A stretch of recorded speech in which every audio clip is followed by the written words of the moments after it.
నాన్నగారు నోముల నరసింహయ్య గారు మీ అందరికి ఎక్కువ శాతం సుపరిచితులు. ఆయన తదనంతరం బై ఎలక్షన్లో నాకు అవకాశం ఇచ్చి నన్ను అక్కడ ఎమ్మెల్యేగా నా నాగార్జున సాగర్ నియోజకవర్గం ప్రజలు గెలిపించిన తర్వాత ఖచ్చితంగా కుటుంబాన్ని, మన యాదవ కుటుంబానికి కూడా ఖచ్చితంగా ఎక్కడ అవకాశం వచ్చినా కానీ మాట్లాడాలి, వాళ్ళందరినీ చైతన్యపరిచే విధంగా నాకున్న అనుభూతులు ఖచ్చితంగా పంచుకోవాలని చెప్పేసి అన్న శ్యామప్రసాద్ గారు పిలవగానే ఖచ్చితంగా వస్తారని చెప్పేసి చెప్పడం జరిగింది.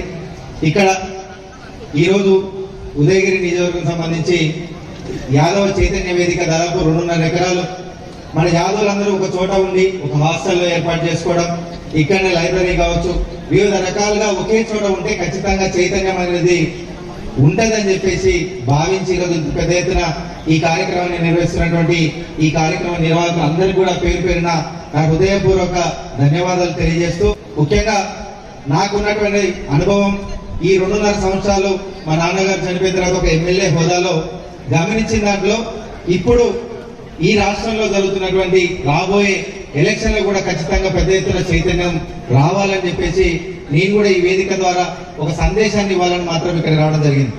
ఈ స్థానంలో ఈ రాష్ట్రానికి సంబంధించి ఏ నాయకుడు వచ్చినా కానీ ఎవరో ఒక పార్టీకి ఉంటారు, అయితే టీడీపీకో లేకపోతే వైఎస్ఆర్సీపీకో ఇంకో పార్టీ ఉండడం వల్ల ఎక్కువ మంది మనకు కావాల్సినటువంటి సందేశాన్ని ఎక్కువ మంది ఇవ్వలేరు. ఒక సందేశాన్ని ఇవ్వగలిగితే అది పక్క రాష్ట్రం నుంచి నేను వచ్చినా కాబట్టి నాకే సాధ్యమవుతుంది కాబట్టి ఖచ్చితంగా ఆ సందేశాన్ని మీకు ఇవ్వాలనే ఈరోజు ఈ వేదికను మనసున్న సంగతి మీ అందరికీ తెలియజేస్తూ, ఒకటి మాత్రం ఆలోచించండి మీరందరూ పెద్దలందరూ కూడా, జిల్లాకి ఒక బీసీకో లేకపోతే 2 బీసీలకో టికెట్ ఇస్తారు దాదాపుగా. ఈ ఇచ్చినటువంటి ఈ టికెట్లని ఖచ్చితంగా మనకు ఎమ్మెల్యే కావచ్చు, ఎంపీ కావచ్చు, చైతన్యం అనేది రాజకీయం నుంచి మొదలయ్యే మిగతా అన్ని సామాజిక కోణాల్లో ప్రతి ఒక్క దాన్ని కూడా విస్తరిస్తారు.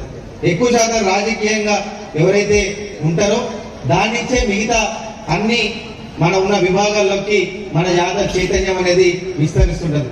అందుకే రాజకీయంగా ఎక్కడ పార్టీలకు అతీతంగా ప్రతి ఒక్కరు కూడా ఎక్కడ మన యాదవ్ జాతికి కావచ్చు, ఏ బలహీన వర్గాలకు సంబంధించి మన వాళ్ళు ఉన్నా కానీ కలిసికట్టుగా మీరందరూ నిలబడగలిగి మన యాదవ్ జాతిని ముందుంచగలిగితేనే తప్పకుండా ఈ చైతన్యానికి నాంది పలకొచ్చు. తద్వారా ఈరోజు నాకు 39 ఏళ్ళు, ఈ 39 ఏళ్ళకే ఒక ఎమ్మెల్యే హోదాగా నేనుండి మళ్ళీ తిరిగి ఇంకో 30 సంవత్సరాలు ఈ యాదవ్ సామాజిక వర్గానికి ఎక్కడ ఏ కష్టం వచ్చినా, ఏ రాష్ట్రంలో వచ్చినా మేమందరం వెళ్ళాలి, ఒక స్ఫూర్తిదాయకంగా ఉండాలంటే మీరు ఇక్కడ ఉన్నటువంటి పెద్దలు ఈ కార్యక్రమాన్ని తీసుకున్న వాళ్ళు ఖచ్చితంగా రాబోయే రాజకీయాల్లో ఈ మార్పును కూడా యాదవులు ఎక్కువ శాతం కూడా గెలిపించడానికి తోడ్పాటుగా మీరందరూ నిలబడాలి. ఇంకా ముందు తీసుకెళ్ళడానికి ప్రతి ఒక్కరు కూడా సహకరించడానికి ముందుకుంటారు తప్ప ఒక రాజకీయ కోణంలో ఆలోచిస్తూ మనం మాత్రం నష్టపోవద్దని మాత్రం మీ అందరికీ తెలియజేస్తున్నా. మాది నల్గొండ జిల్లా. నల్గొండ జిల్లాలో నాగార్జున సాగర్ నియోజకవర్గంలో జిల్లా మొత్తానికి ఒకే ఒక బీసీ టికెట్ వచ్చింది. ఈ ఒక్క బీసీ టికెట్ గెలిపిస్తే రేపన్నాడు ఇంకా ఎంతో మంది బీసీలు టికెట్లు అడుగుతారని తెలిసి హైదరాబాద్ నుంచి పక్కన ఉన్నటువంటి మాచర్లకు సంబంధించినటువంటి ఎమ్మెల్యే గారు కావచ్చు అందరూ కూడా నాగార్జున సాగర్ నియోజకవర్గానికి వచ్చి ఇప్పుడు గెలిచినటువంటి కాంగ్రెస్ పార్టీకి సంబంధించినటువంటి నాయకుని గెలిపడానికి అహర్నిశలు కృషి చేశారు. ఇంకా ఆఖరి రోజు అయితే మాచర్ల నియోజకవర్గం నుంచి ఒక 300 మందిని నాగార్జున సాగర్ నియోజకవర్గానికి పంపించి మరి కష్టపడి మరి వాళ్ళ సామాజిక వర్గానికి సంబంధించినటువంటి నాయకుని గెలిపించారు. అందుకే చైతన్యం రావాలి. మన వాళ్ళు ఎక్కడున్నా కానీ మీరు అందరూ నడుము కట్టాలి, ప్రతి చోటకు వెళ్ళాలి. ఖచ్చితంగా మన నాయకుడు ఎక్కడ పోటీ చేసినా గానీ, ఏ పార్టీ వాళ్ళు మన వాళ్ళకి టికెట్ ఇచ్చినా గానీ మీరందరూ నడుము బిగించి ముందుకెళ్ళి ప్రతి ఒక్కరిని గెలిపించినప్పుడే ఈ చైతన్యం అనేది ఒక రాజకీయ వేదిక నుంచి మిగతా విభాగాలన్నింటిలోకి వెళ్తుంది.